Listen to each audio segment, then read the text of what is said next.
विश्व वंदनीय देवादिदेव खजरट श्री चंदा प्रभु भगवान की जय जय जय। बोले परम पूज्य श्रमण संस्कृति उन्नायक आचार्य भगवंत गुरुवर श्री 108 विद्यासागर जी महाराज की जय जय जय। बोलिए परम पूज्य गुणायतन प्रणेता शंका समाधान प्रवर्तक भावना योग प्रवर्तक प्रखर वक्ता मुनिवर से 108 प्रमाण सागर जी महाराज की जय जय जय। बोलिए परम पूज्य मुनिवर से 108 अरह सागर जी महाराज की जय जय जय। सत्य और संस्कृति का सजा ये भव्य वेतान कदम मिलाकर बढ़ चले धर्म और विज्ञान। बंधो शाश्वत तीर्थराज समेत शिखर की इस पावन तलहटी पर विश्व का एक ऐसा अनूठा कीर्तिमान स्थापित हो रहा है जिसके माध्यम से ना जाने कितने लोगों के सम्यक्त का कारण बनेगा गुणायतन और आने वाली भविष्य की पीढ़ियों का मार्गदर्शक के रूप में होगा गुणायतन। बंधु निश्चित ही एक ऐसा स्वर्णिम इतिहास रच रहा है जो पूज्य गुरुदेव मुनिवर श्री प्रमाण सागर जी महाराज की अद्भुत परिकल्पना की देने हैं। निश्चित ही आप सबका उदारतापूर्ण सहयोग प्राप्त हो रहा है और हम चाहते हैं कि आपका ऐसा ही सहयोग प्राप्त हो। मात्र देश से नहीं अपितु पूरे विश्व से सहयोग प्राप्त हो रहा है ताकि शीघ्र अतिशीघ्र ये परिकल्पना सफलीभूत हो और हम सब इसके साक्षी बने।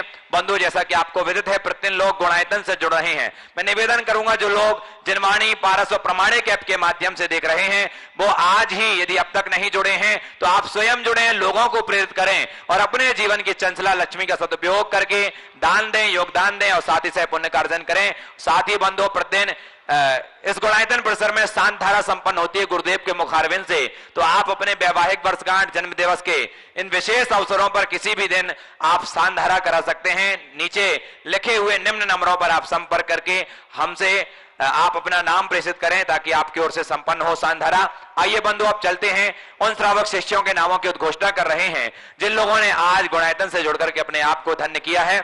सर्वप्रथम निर्माण निधि सदस्य के रूप में यदि हमारे बीच उपस्थित हैं तो वो अपने स्थान पर खड़े होकर के गुरुदेव के चरणों में नमन वंदन करते हुए आशीष प्राप्त करेंगे।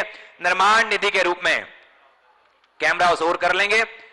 पुणे से श्री विजय भरमप्पा आमड़ा जी, सौभाग्यवती वैशाली विजय आमड़ा जी सपरिवार। ललितपुर से श्रीमती कांता देवी, राम प्रकाश जैन, संजीव सुरभि जैन और इंदौर मध्य प्रदेश से श्री सुभाष चंद्र सुलोचना जैन। एक बार जोरदार जोरदार करतल ध्वनि सभी निर्माण निधि सदस्यों के लिए। साथ ही निर्माण मित्र की जिन्होंने सदस्यता प्राप्त की है और वो हमारे बीच में प्रत्यक्ष रूप से उपस्थित हैं। कोटा से श्रीमती रेन मंजूसा पाटनी, श्री प्रद्युमन पाटनी सपरिवार। एक बार जोरदार करतल ध्वनि से स्वागत कीजिए। वो हमारे बीच उपस्थित हैं बुआएं और उनके सम्मान के लिए बढ़ाना चाहूंगा श्री डब्बू जी कासलीवाल और साथ ही नरेंद्र जी सेठी गया और प्रणव जी आए और ऐसे श्रावक शिष्य का सम्मान करें। जोरदार जोरदार करतल ध्वनि से स्वागत करते हैं। साथ ही जो ऑनलाइन एक निर्माण मित्र के रूप में जुड़े हैं ऐसे श्रावक सृष्टि कोटा से निर्माण निधि से निर्माण मित्र प्रेमचंद जैन, श्रीमती कनक पांड्या हमारे बीच में है। श्रीमती रेन मंजूसा पाटनी, श्री प्रद्युमन पाटनी कोटा से और उनका सम्मान कर रहे हैं डब्बू जी कासलीवाल, नरेंद्र जी सेठी और प्रणव जी अजमेरा साहब। जोरदार जोरदार करतल ध्वनि से स्वागत कीजिए। और साथ ही बंधुओं जिन्होंने आज स्तंभ से ट्रस्टी के रूप में अपने आप को संबद्ध किया है ऐसे श्रावक श्रेष्ठी के नाम की उद्घोषणा कर रहा हूं। विलासपुर से श्रीमती गायत्री देवी सिंघई, धर्मपत्नी स्वर्गीय गुलाब चंद सिंघई, श्री शैलेश जैन, श्रीमती शालिनी सिंघई सा परिवार। एक बार जोरदार जोरदार जोरदार करतल ध्वनि ऐसे श्रावक सृष्टि परिवार के लिए हमारे बीच उपस्थित हैं। आ जाइए सपरिवार। श्रीमती गायत्री देवी सिंघई, धर्मपत्नी स्वर्गीय गुलाब चंद सिंघई, श्री शैलेश जैन, श्रीमती शालिनी सिंघई बिलासपुर और इनके सम्मान के लिए पुनः डब्बू जी कासलीवाल, नरेंद्र जी सेठी और प्रणव जी अजमेरा साहब वो आएंगे और ऐसे परिवार का सम्मान करेंगे जिन्होंने आज ट्रस्टी के रूप में जुड़ करके अपने आप को धन्य किया है। आइए सपरिवार हमारे बीच में है बिलासपुर से और सहारन और जिन लोगों ने आज स्वर्ण दान देकर के अपने आप को धन्य किया है ऐसे सीमा राजीव जैन ने स्वर्ण की अंगूठी समर्पित की है और विज्ञान नगर कोटा से पदम कुमार जी, विनय कुमार जी, विकास जी ने सोने की अंगूठी गुणायतन को समर्पित की है। साथ ही जिन्होंने निर्माण दान में अपना योगदान दिया है ऐसे श्रावक सृष्टि बालाघाट से स्वर्गीय सिंघई श्री चंद जी स्वर्गीय श्रीमती अशोक रानी की स्मृति में, श्री रविंद्र जैन स्वर्गीय मदन लाल जैन की जैन एडवोकेट की स्मृति में हस्ते पुत्र जैनेन्द्र जैन, ओम प्रकाश, कमल कुमार, राजकुमार जी जैन, और साथ ही जिन्होंने 21,000 रुपए की राशि समर्पित की है गुणायतन के लिए, स्वर्गीय गज कुमार जी, नेम कुमार, श्रीमती राजमती गज कुमार दान, इन्होंने वासिम से हैं, कारंजा लाड वासिम से हैं। एक बार जोरदार करतल ध्वनि से अभिनंदन कीजिए। इन्होंने 21,000 रुपए की राशि, हाँ, निर्माण 31 है, अच्छा, निर्माण मित्र के रूप में इन्होंने सदस्यता प्राप्त की है। आ जाइए शीघ्रता से वो भी ससम्मान मंच में, और उनके सम्मान के लिए श्री सुनील जी जैन सीएफओ गुणायतन और शैलेंद्र जी मुख्य प्रशासक गुणायतन। और आइए अब मैं हमारे बीच में नरेंद्र जी छपारा, जो पूज्य मुनिवर नीरज सागर जी महाराज के गृहस्थ अवस्था के पिता हैं, वो आ जाएं। और उनकी, आइए डॉक्टर एसके लोहाड़िया उदयपुर से हमारे बीच उपस्थित हैं, वो आए, जो फेफड़ा रोग विशेषज्ञ हैं, वो हमारे बीच आज उपस्थित हैं। गुरुदेव के चरणों में दर्शनाथ और धर्मपत्नी सहित सपत्नी आए और गुरुदेव के चरणों में वंदन करके आशीष प्राप्त करें। और उनके सम्मान के लिए नरेंद्र जी सेठी और डब्बू जी कासलीवाल और प्रणव जी अजमेरा, तीनों लोग आए और ऐसे श्रावक शिक्षक का सम्मान करें। डॉक्टर एसके लोहाड़िया, साथ ही हमारे बीच में टीकमगढ़ मध्य प्रदेश से जी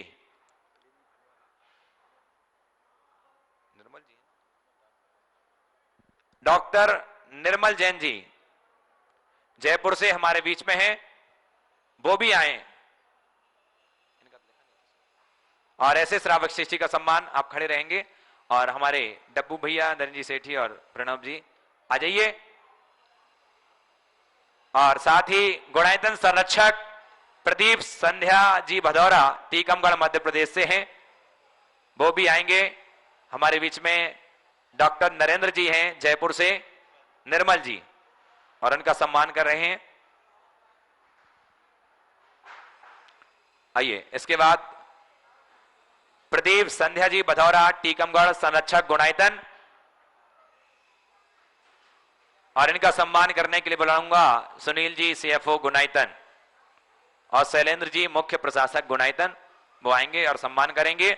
साथ ही हमारे बीच में गुणायतन के श्रोमणी संरक्षक श्री महेंद्र जी सुमन जी काला कोची से, एक बार जोरदार करतल ध्वनि से अभिनंदन कीजिए, कोचीन से हैं। चलिए आइए बंधु, अब चलते हैं सीधे सीधे। आप सबको, हम सबको इंतजार है शंका समाधान के विशेष सत्र का। तो आइए, आगे के संचालन के लिए मैं बुलाना चाहूंगा बड़े ही सम्मान के साथ आदरणीय पंडित सुदर्शन जी। बोलिए आदिनाथ भगवान की, संत श्रवणी आचार्य भगवान विद्यासागर जी महाराज की, परम पूज्य महामनामलय प्रमासागर जी महाराज की, परम पूज्य रह सागर जी महाराज की। भव्यजनों, आप सबको मैं गुरुदेव के श्री चरणों से संबद्ध करूं, उसके पूर्व में आप सबका जो जिनवाणी पारस चैनल के माध्यम से एवं प्रमाणिक ऐप के माध्यम से सुदूर अवस्थित होकर के गुरुदेव के श्रीमुख से अपनी शंकाओं के समाधान प्राप्त करके अपने जीवन को धन्य कर रहे हैं, सबका अभिनंदन अभिवादन, आशीर्वाद। शंका समाधान शुरू करें, चलिए। और समय कम कीजिए। गुरुदेव के श्री चरणों हम नमन अभिगत का आशीर्वाद प्राप्त करें। ओम सवाल करिए। मेरे साथ उच्चारण है, नमोस्तु वनस्त्री, दे दिया ना, नमोस्तु वनस्त्री, नमोस्तु वनस्त्री। प्रथम प्रश्न के लिए उपस्थित हों स्वस्तिक जी बंड अमरावती से, और तैयार रहे श्रीमान दीपक जी जैन, अर्चना जी जैन, धर्मनगरी छपारा सिवनी से। नमोस्तु महाराज जी, नमोस्तु महाराज जी, नमोस्तु महाराज जी। मेरा प्रश्न यह है कि हम एकांतवादी दृष्टि को अनेकांतवादी दृष्टि कैसे बनाएं? एकांतवादी दृष्टि को अनेकांतवादी कैसे बनाएं? कुछ मत करो, दो शब्दों को आत्मसात कर लो, एक ही, दूसरा भी। ही यानी एकांत, भी यानी अनेकांत। मैं ही सही, ये एकांत है, तुम भी सही, ये एक अनेकांत है। हम जैसे अपनी बात को देखते हैं वैसे ही सामने वाले की बात को भी समझना शुरू कर दें, तो हमारे अंदर अपने आप अनेकांतात्मक दृष्टि प्रकट होगी। नमोस्तु महाराज जी। दीपक जी जैन, अर्चना जी जैन, धर्मगी छपरा सिवनी से। और तैयार हैं श्रीमती अंजलि जी जैन, अतुल जी जैन, कोटा महावीर नगर। हे महाराज श्री सुकान भैया जी की तरफ से सादर नमोस्तु। मैं दीपक जैन छपारा से। महाराज जी मेरा प्रश्न यह है, अपन किसी भी साधु महाराज जी के पास जाते हैं, नमोस्तु करते हैं, उसके बाद उनके स्वास्थ्य संबंधी समाचार यदि पूछ रहे हैं तो अपन किस तरीके से पूछें? यानी अपन उनके साधु से स्वास्थ्य और हालचाल मत पूछो, बस केवल इतना ही पूछना चाहिए महाराज श्री आपका रत्नत्रय कैसा है, ठीक है ना, बस इसमें सब बातें आ जाए। नमोस्तु महाराज, नमोस्तु। श्रीमती अंजलि जी जैन, श्री अतुल जी जैन महावीर नगर कोटा से उपस्थित हों। और तैयार हैं श्रीमान प्रकाश चंद जी जैन, मुंगावली गोपालगंज मध्य प्रदेश से। पूज्य मुनिश्री के चरणों में बारंबार नमोस्तु नमोस्तु नमोस्तु। महाराज श्री हमारी यह शंका है, जीवन में दो शब्द स्वाभिमान और अभिमान दोनों प्रतिपल प्रतिक्षण बराबर हमारे साथ चलते रहते हैं और कई बार हमारे सामने ऐसी उपस्थिति उत्पन्न हो जाती है कि हम नहीं समझ पाते कि वहां हम स्वाभिमान को रखें या अभिमान को। तो महाराज श्री हमारी ये शंका है कि हमें कहाँ स्वाभिमान रखना चाहिए और कहाँ अभिमान करना चाहिए। इस विषय में मैंने अनेक बार उत्तर दिया, प्राय सवाल आ ही जाता, हफ्ता में एक आध बार नंबर आ जाता है, आप लोगों को भी ध्यान रखना चाहिए। स्वाभिमान और अभिमान, अभी कुछ दिन पहले ही तो उत्तर दिया, आप उन्हें देख ले। फिर भी आज आपने पूछा है तो आपको ठेस न लगे इसलिए उत्तर दे रहा हूँ, लेकिन एक ही सवाल बार बार पुनरावृत्ति अच्छी नहीं लगती, ये प्रश्न करने वाले को भी देखना चाहिए, है ना। स्वाभिमान और अभिमान, हम लोग जिसको स्वाभिमान मानते हैं ना, कई जगह वही अभिमान बन जाता है, समझ गए। स्वाभिमान और अभिमान में एक मौलिक अंतर है, मान की चाह रखना अभिमान है और अपमान न हो इस सावधानी का नाम स्वाभिमान है, समझ गए। तो मेरा अपमान न हो, मुझे कोई मान मिले न मिले कोई दिक्कत नहीं, पर मैं ऐसा कोई कृत्य न करूं कि मुझे अपमानित होना पड़े, बस इसको ध्यान में रखो। तो यही हमारे स्वाभिमान की रक्षा है और उसे अपने आप को बचाना चाहिए। कई बार लोग इसको ही अपना अपमान या अपने स्वाभिमान पर ठेस मान लेते हैं। अगर सासू को बहू ने ठीक ढंग से सम्मान नहीं दिया तो ये सासू के स्वाभिमान में ठेस है ना। ये स्वाभिमान में ठेस है कि अभिमान में, बस इस बारीक अंतर को समझ लो तो सब समझ में आ जाएगा। चलिए नमोस्तु महाराज। श्रीमान प्रकाश चंद जी जैन, मुंगावली मध्य प्रदेश से उपस्थित हों। और तैयार हैं श्रीमान संतोष कुमार जी जैन, सतभैया, प्राचार्य परसौरिया सागर। नमोस्तु नमोस्तु नमोस्तु। मेरा प्रश्न यह है कि जनाजा में दर्शन करने जाते हैं, पास माइक पर वापस करने पर बजाना चाहिए या नहीं? माइक मुंह के पास लगाओ, अब बोलो, अच्छे से बोलो। महाराज जी नमोस्तु नमोस्तु नमोस्तु। जनाजा में दर्शन करने जाते हैं, घंटी बजाते हैं, वापस करने के बाद बजाना चाहिए या नहीं? जाते समय बजाना चाहिए, आते समय नहीं। देखिए, बहुत दिन बाद घंटी बजाने से जुड़ा सवाल आया। आप लोग मंदिर में घंटी क्यों बजाते हैं, कभी सोचा? मंदिर में घंटी क्यों बजाते हैं पता है? घंटी बजाया जाता है अपने आप को सावधान करने के लिए। आप रेलवे स्टेशन पर जाते हो, घंटी बजती है, फर्स्ट बेल हो गई, सेकेंड बेल हो गई, थर्ड बेल, अब ट्रेन आने वाली है, अलर्ट हो जाओ, है ना। कहीं कोई कार्यक्रम चलता है, कोई अपना प्रतिपादन कर रहा है, उसे बताया जाता है समय होने वाला है, घंटी बज गई। तो घंटी बजती है, बजाया जाता है अपने आप को सावधान करने के लिए। तो मंदिर में जब आप जाते हैं और घंटा बजाते हैं, अपने तन मन को सावधान करने के लिए।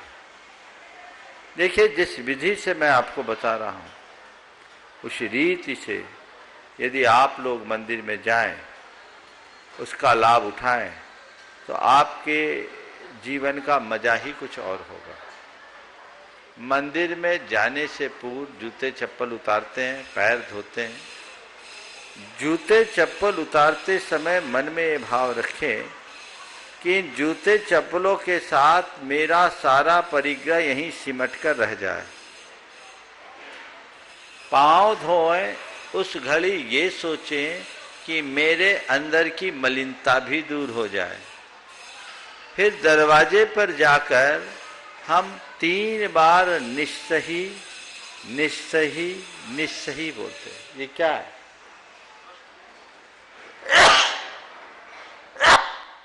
निस्सही का जो उच्चारण है वो क्या है? मेरे मन की नकारात्मकता दूर हो, मेरे वचनों की नकारात्मकता दूर हो, मेरे शरीर की नकारात्मकता दूर हो। ये निस्सही शब्द का उच्चारण इस मनोभाव के साथ कीजिए। फिर प्रभु परमेश्वर को देखें और अंदर से ओम जय जय जय नमोस्तु कहते हैं। फिर घंटा दिखता है, घंटा बजाएं अपने मन को सावधान करने के ख्याल से। और घंटा बजाए ना तो भागते हुए ना बजाएं, थम कर बजाएं। घंटे के नीचे खड़े हों, एकदम ठीक नीचे घंटे का नाद करे, घंटा बजे, दोनों हाथ जोड़े, उस घंटे के नाद का एहसास करे, उसे अपने मस्तिष्क में गूंजता हुआ महसूस करे। और फिर आंखें भर कर प्रभु को निहारे और फिर उद्गार करे ओम जय जय जय नमोस्तु नमोस्तु नमोस्तु। फिर नमो अर्हंतानम से लेकर चत्तारी शरणम पवज्जामि तक। और फिर जो आपसे विनती हो, जो आपसे विनय बने, वो आप बोलने की कोशिश करें, तो वंदना का आनंद ही अलग होगा। घंटे का जब नाद करते हैं तो उससे जो ध्वनि की तरंगे उत्पन्न होती है वो सीधे हमारे मस्तिष्क पर गिरती है, और उनके मस्तिष्क पर गिरने से हमारी मस्तिष्क की अल्फा तरंग एक्टिवेट होती है, जो हमें एक अतिरिक्त आनंद की अनुभूति कराती। इसलिए उस आनंदानुभूति के लिए हमें चाहिए कि हम घंटा का नाद करते समय घंटे के नीचे रुकें। अक्सर ये देखा जाता है लोग घंटा बजाते हैं, जब तक घंटा बजता है तब तक 4 कदम आगे बढ़ जाते हैं। इस तरीके से घंटा बजाएं, जाते समय बजाएं, आते समय नहीं। आते समय दरवाजे पर असही असही जरूर बोलें। इसका उद्देश्य है यहां की सारी सकारात्मकता मेरे साथ चले। इस आध्यात्मिक भावना के साथ जब आप दर्शन बंदन करेंगे उसका असाधारण असर होगा। उपस्थित हो श्रीमान संतोष कुमार जी सत भैया, सेवानिवृत्त प्रचार परसौरिया सागर। तैयार है श्रीमान प्रद्युम्न कुमार जी पाटनी शक्तिनगर कोटा से, श्रीमती रह मंजूषा जी पाटनी के सुपुत्र। महाराज जी सतवैया परिवार गोपालगंज सागर की ओर से आपको बारंबार नमोस्तु नमोस्तु नमोस्तु। महाराज जी मेरा प्रश्न है, मैं एकाकी और एकत्र ही सब आते हैं, तन धन को साथी समझा था पर ये भी छोड़ चले जाते हैं। महाराज जी यह सब जानते हुए भी हम इस संसार चक्र में क्यों फंसे हुए हैं? कृपया समाधान प्रदान करें। ये सब जानते हुए भी हम संसार में क्यों फंसे हुए हैं? जानते मानते नहीं है, मान लोगे तो फिर निकल जाओगे। हमने मान लिया सो निकल गए, तुम केवल जान रहे हो सो फंसे। समझ गए? केवल जानने से कुछ नहीं होगा, जानने के साथ मानना जरूरी है। आइए श्रीमान प्रद्युम्न जी पाटनी साहब कोटा से, और तैयार हैं श्री यश जी जैन अजमेर से। नमोस्तु महाराज, नमोस्तु महाराज, नमोस्तु महाराज। महाराज, हम लोग अक्सर आत्म संतुष्टि की रेखा को नहीं समझ पाते, और समाज में अमीर अमीर होकर भी रोता है और गरीब गरीब होकर भी खुश रहता है। महाराज जी, मैं आपसे आग्रह करूंगा कि शंका का समाधान करें कि कैसे हम अपनी आत्म संतुष्टि के लेवल को बढ़ाएं, और जो परिग्रह की आप हमें ज्ञान देते हैं उसकी सीमा का परिमार्जन करते रहें। नमोस्तु। देखिए, आत्म संतुष्टि कब आएगी? बड़ा सीधा सा और सरल सा रास्ता है। अगर आपको संतुष्टि चाहिए ना, तो बस जो पास है उसे देखो, जो अपने पास है उसे देखो, जो दूसरों के पास है उसे मत देखो। तुम अपनी दृष्टि सदैव उस पर रखो जो तुम्हारे पास है, उस तरफ कतई नहीं जो तुम्हारे पास नहीं। संतुष्टि का ये मंत्र है। मनुष्य के मन की एक बड़ी दुर्बलता है, वो उन्हें देखता है जो उनके पास नहीं है, उसकी तरफ उसका ध्यान ही नहीं जाता जो उसके पास है। संतुष्टि आएगी कहाँ से? दाम बिना निर्धन दुखी, तृष्णावश धनवान। कहूँ न सुख संसार में, सब जग देखो छान की उगती, इसीलिए चरितार्थ होती। तो मेरे पास जो है वही मेरा है और वो पर्याप्त है। अभाव को मत देखो, नहीं अभाव का एहसास करो। जो है उसका आनंद लो, जीवन सुखी हो। नमोस्तु महाराज।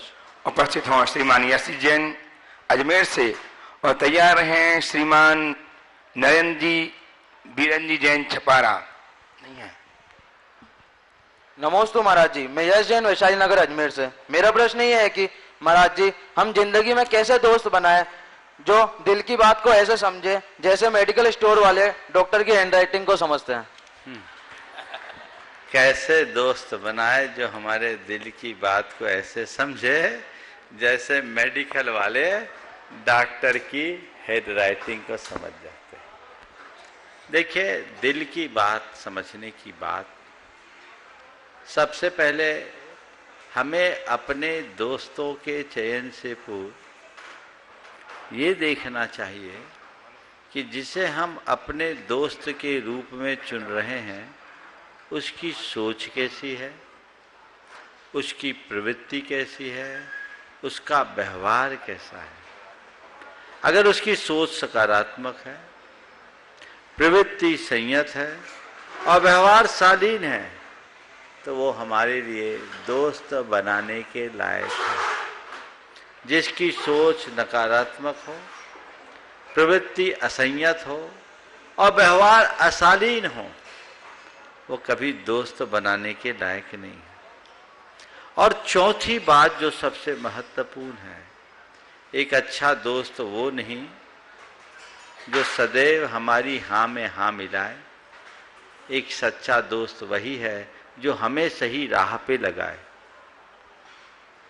सच्चा और अच्छा दोस्त वही है जो तुम्हें सही राह पे लगाए, जो तुम्हारे हित की बात सोचे, जो केवल तुम्हारी खुशियों को न देखे। खुशियों को देखने वाला व्यक्ति कई बार गलत राह पर भी निकाल देता है, लेकिन जो हित की सोचता है वो गलत राह पर किसी को चलने नहीं देता। तो ऐसे दोस्त को अपना दोस्त बनाओ और उसके साथ जब तुम्हारी आत्मीयतापूर्ण संबंध होगा तो अपने आप एक दूसरे की बातें एक दूसरे के हृदय में उतर जाएगी। समझ गए? केरल कोची से आज गुरुदेव के श्रमणी संरक्षक श्रीमान महेंद्र कुमार जी, श्रीमती सुमन जी अपने परिवार के साथ गुरुदेव की वंदनार्थ उपस्थित हैं। वे आए, गुरुदेव की अभिवंदना करें और इनके सम्मान करने के लिए मैं आमंत्रित कर रहा हूं श्रीमान सुनील जी CF गुणायतन, श्रीमान शैलन जी जैन CEO, श्रीमान डब्बू जी कासलीवाल ट्रस्टी गुणायतन आए और श्रीमान महेंद्र कुमार जी जैन श्रवण शक्ति गुणायतन, इनका आप भी तालियां लगातार बजते। केरल से आए चल करके, कोची से गुरुदेव की वंदनार्थ, इनके सम्मान में आपकी तालियां निरंतर बजती रहनी चाहिए। पूरा परिवार आ जाए और महेंद्र कुमार जी, श्रीमती सुमन जी अपना प्रश्न भी प्रस्तुत करके समाधान प्राप्त करेंगे। इनके पश्चात तैयार रहेंगे श्रीमान नरेंद्र जी सेठी, गया से ट्रस्टी गुणायतन। चलिए माइक दें, श्रीमान महेंद्र जी सुमन जी को माइक दें और श्रीमान नरेंद्र जी सेठी, डब्बू जी, राजेश जी, अन्नू जी अजमेर साहब, राजेश जी विनायका साहब, ये सब उपस्थित हों और प्रश्न करें, अपना प्रश्न प्रस्तुत करेंगे, तैयार रहें। महाराज श्री के चरणों में नमोस्तु नमोस्तु नमोस्तु। मेरा क्वेश्चन तो कुछ ऐसा है, व्यापारिक है और आपके दर्शन मात्र से ही हमारे सारे शंका दूर हो जाती है। पहले मैं बच्चों से बच्चे कुछ पूछना चाहते हैं। हाँ, बच्चों को अवसर दो, पहले बच्चे। हाँ। नमोस्तु नमोस्तु नमोस्तु महाराज जी, मेरा नाम आन्या पाटनी कैलकटा और मेरा एक प्रश्न है। स्कूल में हमें सिखाते हैं कि पृथ्वी घूमती है और जैन शास्त्र के हिसाब से सूर्य और चंद्रमा घूमती है, तो हम किस पर विश्वास करें? जब स्कूल में पढ़ो तो स्कूल की बात पर विश्वास करो, और जब धर्म शास्त्रों को पढ़ो तो धर्म शास्त्रों की बात विश्वास करो। अब तुम पूछोगे महाराज ये तो बड़ा गड़बड़ है, ट्रूथ तो कोई एक है ना, किसको सच माने? देखो, और एक और प्रश्न है, इसका उत्तर पहले हो जाए उसके बाद दूसरा पूछना, है ना। दूसरा नहीं, तीसरे के लिए भी चांस मिल जाएगा। बच्चों को पूरा संतोष मिलना चाहिए। बात यह है कि जो आज का खगोल विज्ञान है, समझ गया, उसमें और हमारे शास्त्रों में जो वर्णन है उसमें बड़ा अंतर है। हमारे शास्त्रों में जो कुछ वर्णित है वो गलत तो नहीं है, पर पूरा नहीं, अधूरा है। हमारे बहुत सारे शास्त्र नष्ट हो गए। हमारे यहाँ दो तरह की पृथ्वियों का वर्णन है, एक शाश्वत पृथ्वी और दूसरी अशाश्वत पृथ्वी। विदेह आदि जितने भी क्षेत्र है वे अशाश्वत है। भरत और ऐरावत क्षेत्र है वो, विदेह आदि जितने भी क्षेत्र है वे सब शाश्वत हैं। भरत और ऐरावत क्षेत्र का जो आर्य खंड है अशाश्वत है। इसमें काल के प्रभाव से बहुत कुछ परिवर्तन होता है। हमारे शास्त्रों में जो वर्णन है वो शाश्वत पृथ्वी का, और हम जहाँ रह रहे हैं वो अशाश्वत पृथ्वी। तो इसमें काल के प्रभाव से आज से असंख्य वर्ष पूर्व बहुत बड़े बड़े परिवर्तन हुए, पर उस समय होने वाले परिवर्तन से क्या क्या घटा, ये इन सब का उल्लेख हमारे शास्त्रों में भी देखने को नहीं मिलता। और हमारे बहुत सारे शास्त्र नष्ट हो गए। 6-6 महीना हमारे शास्त्रों की होली जलाई गई। आज वे ग्रंथ हमारे सामने होते तो हो सकता है वैज्ञानिकों के सभी सवालों का उत्तर हमारे पास होता। अब पृथ्वी सूर्य का चक्कर लगाए या सूर्य पृथ्वी का चक्कर लगाए, क्या फर्क पड़ता है? फर्क तो तब पड़ेगा जब हमारा संसार का चक्कर थमे, समझ गए? इसलिए हमारा प्रयोजन अपने संसार चक्र को मेटने का होना चाहिए, ठीक है ना। दूसरा सवाल करो। और मेरी दादी बोलती है कि सूर्य से दूर है चंद्रमा, क्या ये सच है? हाँ, इसका भी उत्तर इसी में। हमारे हिसाब से चंद्रमा सूर्य से काफी दूर है, 80 योजन ऊपर, समझ गए? ठीक है। और सुमन जी, मैं दिया पूछे। हाँ महाराज श्री, हम किसी भी साधु के पास में या महाराज श्री के पास में जाते हैं तो एक ही बोलते हैं, आप जो बैलेंस शीट लेके आए हो उसको आप माइनस में नहीं लेके जाना। अब वो माइनस वाली बात कैसे समझें? व्यापारी हैं, कुछ हिंसा भी होती है, व्यापारिक हिंसा होती है, उसका मीटर कैसे लगाएं कि यहाँ ये मीटर में अभी पहले जो लेके आए उसमें माइनस हो रहा है या प्लस हो रहा है? देखिए, बैलेंस शीट में माइनस और प्लस तो तब पता लगेगा जब आपको अपने एसेट का पता हो। वो तो ऑडिट हो जाता है। नहीं होता। क्या हमारा प्रॉफिट है, क्या हमारा एसेट है, कितना हमारा कैपिटल है, पता कहाँ है? आपको बाहर का सब कुछ दिखता है, उसमें प्रॉफिट एंड लॉस सब दिखता है, एसेट भी देखते हो, और उसके हिसाब से हर साल आप अपना बैलेंस शीट बनाते हो, उसको ऑडिट करते हो, और ऑडिटेड बैलेंस शीट देख करके बड़े खुश होते हो। और यदि कहीं नेगेटिव हुआ, माइनस में गया, माइनस में जाने की बात तो जाने दीजिए, थोड़ा सा ग्राफ भी नीचे आता है ना तो रात की नींद उड़ जाती है। आप पूरी ताकत लगा देते हो कि नहीं, हमें ग्रोथ लेना है, हमारा बैलेंस शीट ठीक होना चाहिए, इसको रिकवर करना है, और अपना सारा एफर्ट उसके लिए लगा देते हो। क्यों? क्योंकि वो चीजें दिखती है। लेकिन मेरे जीवन की असल पूंजी क्या है? मेरे जीवन की असल कमाई क्या है? मेरे जीवन का असल नुकसान क्या है? इसका हमें पता कहाँ है? हमने कितना कर्जा ले रखा है, कितना खर्च कर रखा है, इसका हमें अता पता है? बोलो। ये सब चीजें तो थोड़ी देर के लिए, जब तक शास्त्र सभाओं में, प्रवचन सभाओं में, गुरुओं के समागम में रहते हो ना, तब तक थोड़ा बहुत दिमाग लगा लेते हो कि हाँ, कहा तो सही जा रहा है। लेकिन यहाँ से निकलते ही वही बैलेंस शीट सामने आती है। मरते दम तक व्यक्ति उसी बैलेंस शीट पर ध्यान लगाता है। अपने जीवन के असल स्वरूप को पहचानो, अपने जीवन की असली पूंजी को जानो, अपने जीवन की असली कमाई को पहचानो, अपने जीवन के असली खर्चे को जानो, अपने जीवन के असली नुकसान को जानो, अपने जीवन के असली कर्जे को जानो। तब आप सही प्रॉफिट और लॉस के साथ लायबिलिटी, एसेट सब मिला करके अपनी बैलेंस शीट तैयार कर सकोगे। कौन जानता है?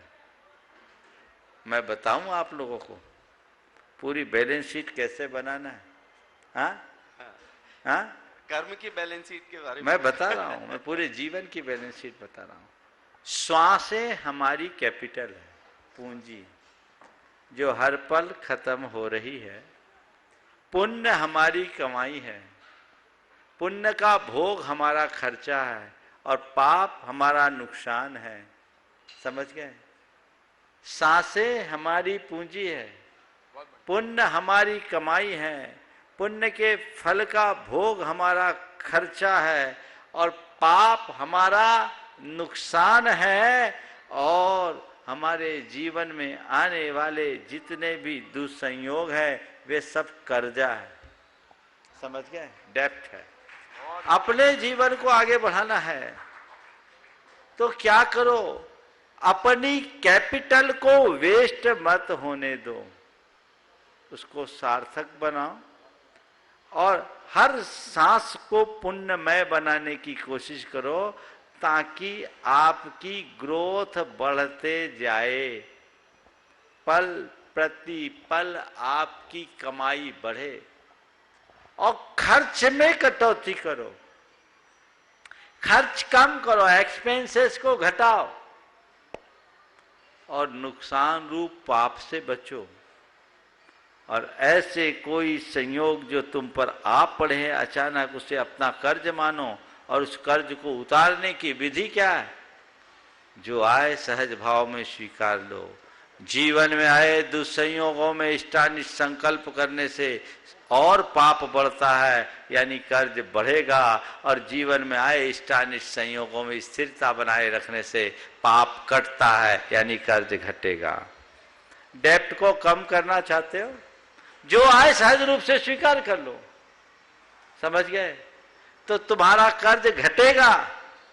और अरे क्या हो गया, सिर पकड़ कर बैठ जाओगे तो और कर्जा बढ़ेगा। तो कमाई बढ़ाओ, खर्चा घटाओ, कर्जा चुकाओ, अपने जीवन को ऊंचा उठाओ। यही अपने जीवन के बैलेंस शीट को ठीक करने का रास्ता। उपस्थित हो श्रीमान नरेंद्र जी सेठी सब गया से ट्रस्टी गुणायतन अपने श्रीमान डब्बू जी, राजेश जी, अन्नू जी, प्रणव जी के साथ आ जाए प्रश्न करने के लिए। और तैयार हैं श्रीमान गुलजारी लाल जी जैन, रफीगंज। दोनों गुरुवर को नमोस्तु नमोस्तु नमोस्तु। जिंदगी में मुश्किलों का आना तो स्वाभाविक है, परंतु उस स्थिति में हंसते हंसते निकल जाने की कला कौन सी है?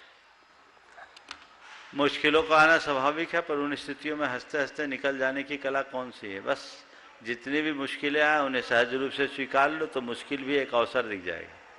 मुश्किलें का आना एक संयोग है और उन्हें सहज रूप से स्वीकार कर लेना एक पुरुषार्थ है।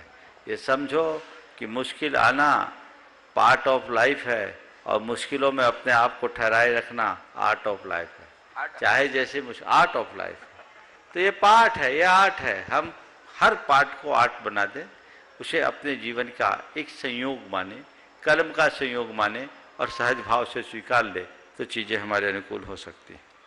आइए श्रीमान गुलजारी लाल जी रफीगंज से, और तैयार हैं श्रीमान प्रदीप जी, संध्या जी, भदौरा, ट्रस्टी गुणायतन, टीकमगढ़।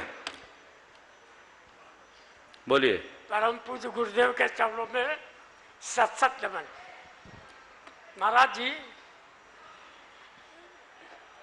बोलो। बता रहा हूँ महाराज जी, बोला नहीं जा रहा, क्या करूँ मैं? अरे हम क्या सिद्ध प्रवेष्टि जीव नहीं है? क्या सिद्ध प्रवेष्टि जीव नहीं है? जो ऐसा कहते हैं उनकी बात ही अजीब है। सिद्धा न जीवा करके बहुत एक दिन बात चली। जैसे अजीव की परिभाषा मैं बोल रहा, सुन तो लो, आपकी बात सुन ली। आप एक स्वाध्यायशील है, और अभी मुझसे कह रहे थे मुझसे बोला नहीं जाएगा, मेरे जगह मेरा बेटा पूछ लेगा। हम बोले अभी तुम उस स्थिति में नहीं आए, तुम्ही को पूछना है, पूछ लेना। अच्छा सवाल आपने किया। क्या सिद्ध परमेष्ठी जीव नहीं है? ऐसा किसने कहा? जो कहे उसकी बात ही अजीब समझना। हालांकि एक लेख चला महाराज जी, जयलेंद्र सिद्धांत को मैं जो बोल रहा सुनो तो इस विषय में काफी मंथन हुआ और सिद्धा न जीवा इस सूत्र की बड़ी व्याख्याएं हुई, पर उस सब का सविस्तार कथन करने का अवसर मुझे नहीं है। पर मैं एक ही लाइन कहूंगा, सिद्ध जीव थे, हैं और रहेंगे। महाराज जी, कार्तिक अपेक्षा में भी इसका निषेध किया है। बोल तो दिया, अभी यहाँ इतने में नहीं समझा पाऊंगा, अलग से बैठना पड़ेगा। अच्छा महाराज, प्रदीप जी, प्रदीप जी, संध्या जी, भदौरा साहब, ठीक है हम गए से। ओम चलो है, पूछो जल्दी दो बोलो ना, माइक तो दो। नहीं है सवाल, चलिए ठीक है। हाँ बोलिए प्रदीप। श्रीमान प्रदीप जी, संध्या जी, भदौरा, ठीक है हम गए से। और नमोस्तु गुरुवर, नमोस्तु गुरुवर। गुरुवर टीकमगढ़ समाज और संपूर्ण बुंदेलखंड की ओर से नमोस्तु नमोस्तु नमोस्तु। महाराज जी, आजकल युवा बच्चों में अपने जो आपके आचार्य श्री के जो वाक्य आते हैं, जैसे अभी बात आई थी कि जो प्राप्त है वह पर्याप्त है, और भी ऐसे कई वाक्य आते हैं, तो उन्हें ये लगता है कि शायद यह उनकी उन्नति में बाधक बनते हैं। तो कैसे एक फाइन लाइन ऐसी कैसे डिफाइन कराई जाए कि ये जो हाई क्यू है या ये जो आपके वाक्य हैं ये जीवन में बिल्कुल सफलीभूत हैं और इनके साथ भी उन्नति का मार्ग आपका प्रशस्त हो सकता है। एक दिन ये सवाल मुझसे एक युवक ने पूछा कि महाराज जी, आपके संदेशों को अगर हम मान ले कि प्राप्त है सो पर्याप्त है, तो ग्रोथ ही रुक जाएगी। मैंने कहा भैया, ग्रोथ किसको कहते हैं? ग्रोथ का मतलब क्या है? ग्रोथ का मतलब केवल ऊपर उठना नहीं, ग्रोथ का सही मतलब अपनी मजबूती भी बनाए रखना। प्राप्त को पर्याप्त मानने का मतलब ये नहीं कि तुम आगे बढ़ने के लिए कुछ मत करो, उसका मतलब केवल ये है कि तुम हाय हाय करना बंद करो, प्रयास करो, परेशान मत हो। मैं अर्जित करने का उपक्रम करूं, इसका निषेध कभी संतोष नहीं करता, लेकिन जो अर्जित है उसको लेकर ज्यादा परेशान मत हो। यदि ये मनोदशा बनी रहेगी तो जीवन में कभी किसी प्रकार की विसंगति नहीं होगी। आज लोगों के साथ एक बड़ी दुविधा देखने में आती है कि वे पर्याप्त कमाने के बाद भी भाग दौड़ में ही लगे हैं।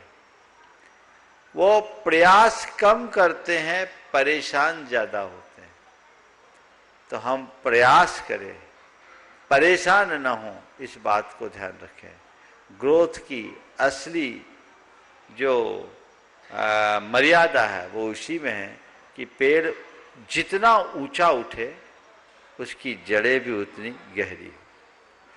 गुरुवर, किस बंद के कारण छोटी आयु का बंद होता है? मतलब कि कभी कभी बच्चे जो है गर्भ में ही आयु को पूर्ण कर लेते हैं या 4-6 साल की उम्र ही पा पाते हैं, तो ये किस बंद के कारण होता है? देखिए, इस प्रकार की अल्पायुष्ता या गर्भ में ही मृत्यु जैसे एक प्रकार का अपघात जैसा माना गया है। इसके विषय में स्पष्ट उल्लेख तो देखने को नहीं मिला, लेकिन कुछ ग्रंथों में ऐसा मिला जो दूसरों का गर्भपात कराता है, जो दूसरों को गर्भपात करने के लिए प्रेरित करता है, उसका पुण्य इतना क्षीण होता है कि वो गर्भ में ही मारा जाता है। जो दूसरों का अपघात करता है वो अल्प आयुष को होता है। जो दूसरों के आंगों पांगों को छेदता भेदता है वो विकलांग और अपाहिज होता है। 2 ग्रंथ आप सबको मैं बताता हूँ, उन्हें सबको पढ़ना चाहिए। एक है भावत्रय फल प्रदर्शी। चारित्र चक्रवर्ती आचार्य शांति सागर जी महाराज के एक शिष्य हैं कुंथु सागर महाराज, जो अभी वर्तमान में नहीं है। महान ज्ञानी आचार्य, संस्कृतज्ञ आचार्य थे, जिनकी धर्म सभा में उस जमाने के राजा महाराजा आया करते थे। वे संस्कृत में प्रवचन देते थे। उनकी एक कृति है भावत्रय फल प्रदर्शी, मेरे ख्याल से इंदौर उदासीन आश्रम में उपलब्ध होगी। उसे एक बार सबको पढ़ना चाहिए। शुभ अशुभ और शुद्ध भावों का फल, प्रश्नोत्तर की शैली में संस्कृत में उसकी बहुत अच्छी हिंदी विवेचना भी है, पठनीय, मननीय, संग्रहणीय है। और दूसरी वरांग चरित्र। वरांग चरित्र वरांग मुनि का जीवन चरित्र है। उसमें क्या करने से कैसे कर्म का बंध होता है, काफी विस्तार से वर्णन दिया है। इन्हें हर किसी को पढ़ना चाहिए। उनको पढ़ने से व्यक्ति को जीवन की सही दिशा मिलेगी। डॉक्टर एस के लोहारिया साहब उदयपुर से उपस्थित हो। तब जब तक उपस्थित तब तक महाराज श्री एक प्रश्न मेरे मन में आज गुणायतन के ट्रस्टी श्रीमान ऋषभ कुमार जी जैन मड़ावरा, इनका आज सुबह, आज की प्रभात अंतिम संध्या बन के प्रकट हुई, वो इस संसार से चले गए। गुरुदेव, क्या ये अच्छे लोग जो गुरु भक्त हुआ करते हैं, समाज से भी हुआ करते हैं, उनका समय में जाना किस कर्म के कारण से होता है, कैसे होता है? देखो, आना जाना तो लगा हुआ है, चाहे अच्छे लोग हों या बुरे लोग। आने जाने से कोई किसी को नहीं रोक सकता। मैं तो आप सबसे यही कहूँगा, आना जाना सबका लगा हुआ, हमें तुम्हें सबको जाना है। बस ऐसा जियो कि तुम्हारे जाने के बाद लोग ये कहे, अरे अच्छा आदमी था, चला गया। यही तुम्हारी कुछ उपलब्धि होगी। आज मुझे समाचार मिला, ऋषभ भाई आज नहीं रहे। वो सागर के एक बड़े कर्मठ, लगनशील, व्रती, समाज सेवी गुरु भक्त थे। वो गुणायतन से प्रारंभ से जुड़े, सेवायतन से भी जुड़े। अभी कुछ दिन पूर्व यहाँ आकर वंदना करके भी गए, दर्शन करके भी गए। वो पिछले 2-3 सालों से बीमार थे, पर उन्होंने अपनी बीमारी को हरा दिया। कैंसर जैसी विघातक बीमारी को उन्होंने हराया। अचानक परसों के दिन, 2 दिन पहले, उनका ऑक्सीजन लेवल थोड़ा सा गड़बड़ाया, फेफड़ों में कुछ समस्या होगी। कल शाम को मुझे समाचार मिला था, आज सुबह मालूम पड़ा कि अब वो चले गए। व्यक्ति चला गया, आना जाना तो लगा ही रहता है, लेकिन जो व्यक्ति अपने जीवन में व्रत संयम अंगीकार करता है, वो अपने जीवन को सार्थक करता है। उन्हें समय सागर जी महाराज का दर्शन लाभ वहीं भागवत में मिला ही था। गुरुओं का आशीर्वाद और मार्गदर्शन उन्हें हमेशा मिला था।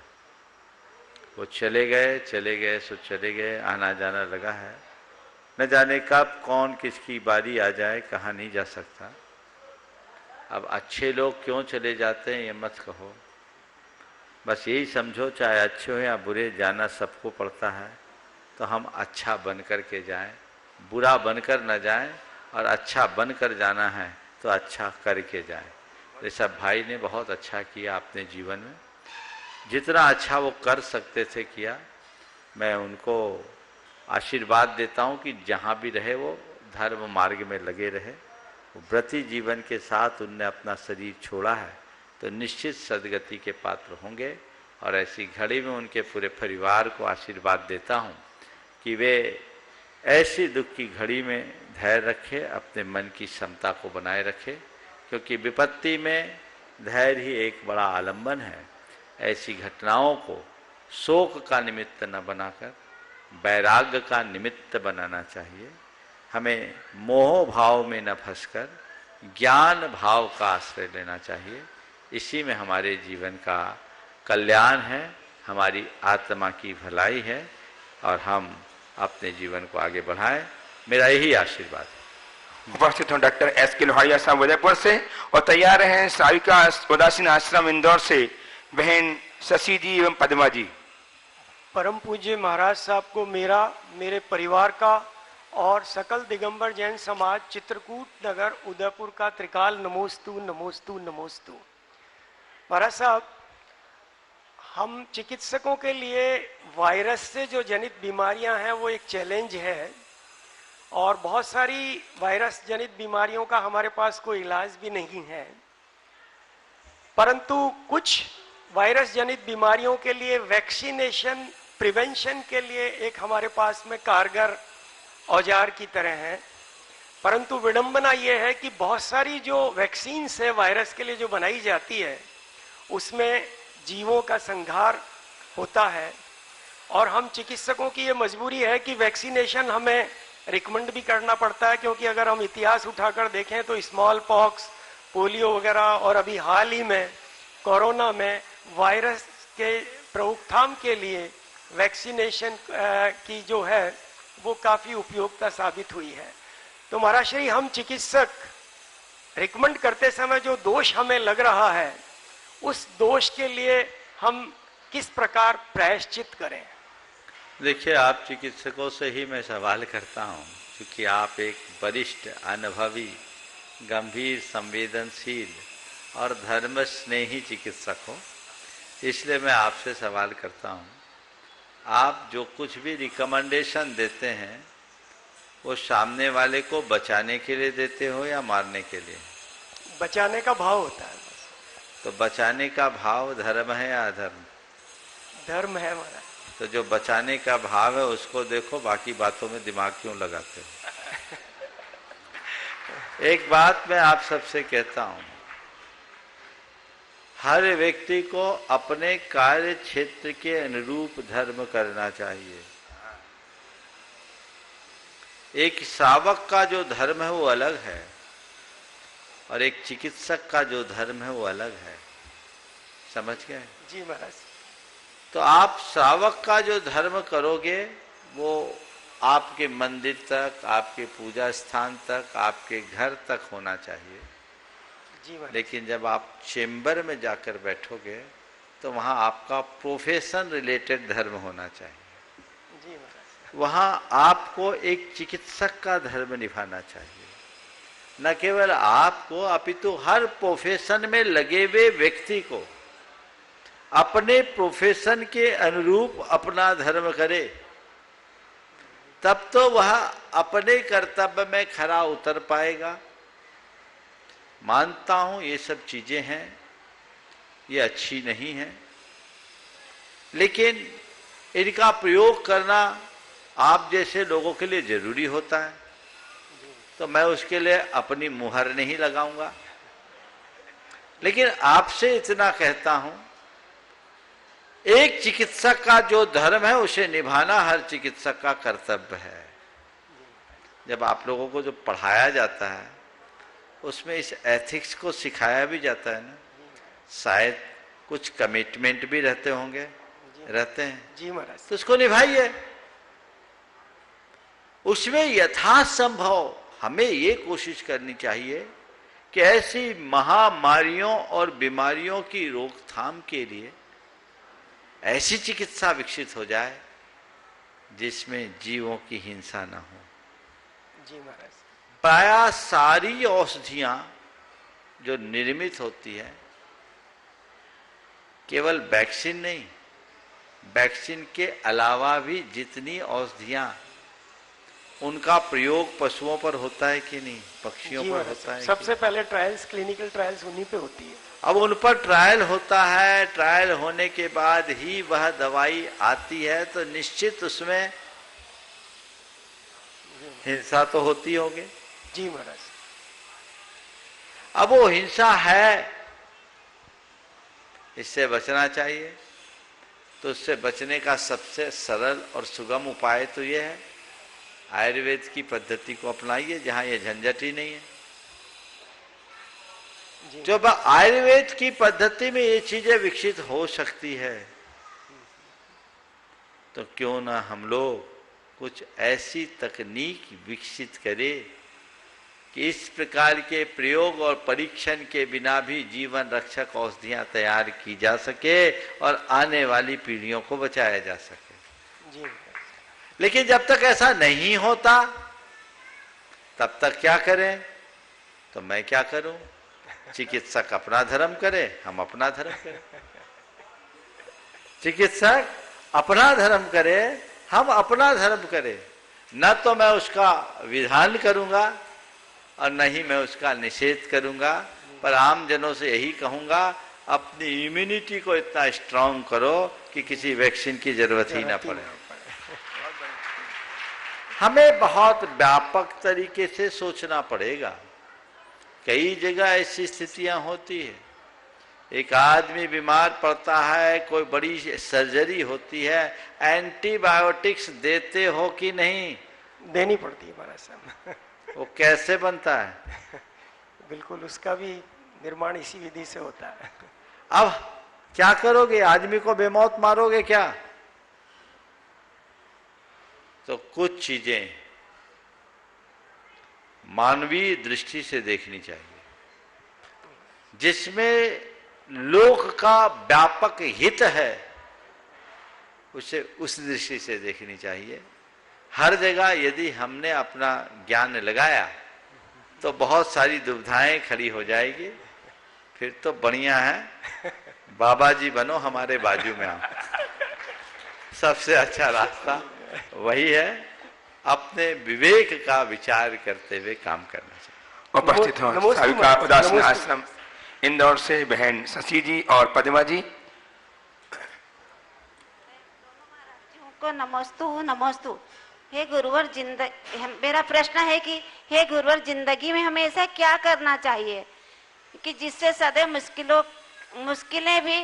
मुश्किलों का हल भी मिलता रहे और फुर्सत के फल भी उपलब्ध हो, जिससे हम थक न सके और सदैव हमारा दिन भी सुखद एवं बेहतर रहे। इतनी थकी थकी क्यों बोल रही? बंद ना करके आई क्या? अच्छे से तो बोलो। मुश्किलों का फिर से बोलो। बोलो बोलो। हे गुरुवर, जिंदगी में हमें ऐसा क्या करना चाहिए जिससे हमें सदैव मुश्किलों के हल भी मिलते रहे और फुर्सत के फल भी उपलब्ध हो, जिससे हम थक न सके और मुश्किलों का हल मिल सके, फुर्सत की फल मिल सके, ताकि हम थक न सके और आज का दिन भी सुखद हो और कल का दिन भी बेहतर हो। हाँ, एक ही सवाल में सब चीजें ले ली। आज का दिन भी सुखद हो, कल का दिन भी सुखद हो। मैं आपसे इतना ही कहूंगा, मुश्किलों का हल मिले और सुख का पल मिले, ताकि हम थक न सके और हम अपने जीवन के हर पल को सुखद पल बना सके। इसका एक ही रास्ता है, जो मिले सहज रूप से स्वीकार आ जाए। जीवन में सहजता आ जाए तो फिर मुश्किलें मुश्किल नहीं होती और व्यक्ति कहीं उलझता नहीं। जब व्यक्ति अपने जीवन में आगत समस्याओं के आगे उलझना शुरू करता है तो जीवन में जटिलताएं आ जाती है और वही जटिलता उसके जीवन में बाधक बनती है। तैयार है श्रीमान अरविंद कुमार जी सतभैया, गोपालगंज सागर। ओ बहन, हाँ बोलो। नमोस्तु महाराज श्री द्वैत महाराज जी के नाम चरणों में दो ही नमोस्तु नमोस्तु नमोस्तु त्रिकालवती। हमारा हमारी परिवार की ओर से नमोस्तु, आदरणीय पंडित साहब जी की ओर से नमोस्तु, समस्त बहनों की नमस्ते। महाराज श्री, दुनिया में बहुत सारे प्राणी हैं, लेकिन उनकी आंखें बहुत सुंदर सुंदर हैं, लेकिन उनका दृष्टिकोण सुंदर सुंदर क्यों नहीं है? देखिए, आंखों का सुंदर होना और दृष्टिकोण का सुंदर होना दोनों बड़ा अंतर है। आंखें प्रकृति बनाती है, ध्यान से देखना। आंखों को बनाने वाली प्रकृति है और दृष्टिकोण को बनाने वाली मनोवृत्ति है। प्रकृति ने अपना काम कर दिया, उसने हमें सुंदर आंखें दे दी, पर हमारे मन में इतनी विकृति भरी है कि वो हमारी मनोवृत्ति अच्छी नहीं रहने देता और विकृत मनोवृत्ति के कारण हमारा दृष्टिकोण ठीक नहीं रहता। तो दृष्टिकोण को ठीक करना है तो अपनी विकृत मनोवृत्ति को ठीक करें और विकृत मनोवृत्ति को ठीक करने के लिए जैसे दृष्टि में दोष होने पर उसकी शल्य क्रिया कराते हैं, दृष्टिकोण में दोष होने पर भी अपना शल्य क्रिया कराने की जरूरत है। अर्थात अपने मनोवृत्ति को बदलने की शुरुआत करें और मनोवृत्ति की को परिवर्तित हम तभी कर पाएंगे जब सदगुरुओं की शरण में जाकर अपनी आध्यात्मिक चिकित्सा कराएंगे, अपने दृष्टिकोण की शल्य क्रिया कराएंगे। नमोस्तु महर्षि। हाँ। नमोस्तु गुरुवर, मेरे और मेरे सतभैया परिवार की ओर से सादर नमोस्तु। मेरी भतीजी और भतीज जवान अमित और सारिका की ओर से नमोस्तु। मुनि श्री मेरे यहाँ लोकल कवि हुए हैं श्री हर्ष कुमार जी हर्ष, उनकी कविता की एक पंक्ति है कि आदमी कमाल तो करे हर नजर प्रशंसक हो जाती है, आदमी कमाल तो करे हर नजर प्रशंसक हो जाती। इसमें मेरा प्रश्न यह है कि हम ऐसा क्या करें कि लोग और समाज हमें प्रशंसा की दृष्टि से देखें। हम ऐसा क्या करें कि लोग और समाज हमारी प्रशंसा, हमें प्रशंसा की दृष्टि से देखे। कुछ मत करो, जो आगे बढ़ रहे हैं उनकी प्रशंसा करना सीख लो। जी गुरुवर। दूसरों की प्रशंसा करना सीखो। तुम दूसरों की प्रशंसा करोगे तभी जगत में प्रशंसा पा पाओगे। आज लोग ये तो अपेक्षा रखते हैं कि लोग मेरी प्रशंसा करें, पर ये कभी क्यों नहीं सोचते कि मैं किसी की प्रशंसा करता हूं या नहीं। जो जमाने की आलोचना करता है वो प्रशंसा नहीं कर पाता। प्रशंसा का पात्र वही बनता है जो प्रशंसनीय काम करता है। प्रशंसनीय काम करोगे, प्रशंसा के पात्र बनोगे। अतः हमेशा अच्छे कार्य करो, अपने जीवन को सही रास्ते पर समर्पित होकर के लगाने की कोशिश करो, जीवन धन्य होगा। समय आप सबका हो गया, यहीं पर विराम। बोलिए परम पूज्य आचार्य गुरुवर श्री विद्यासागर जी महाराज की, परम पूज्य मुनि श्री प्रमाण सागर जी। ओ सब लोग बैठे रहे।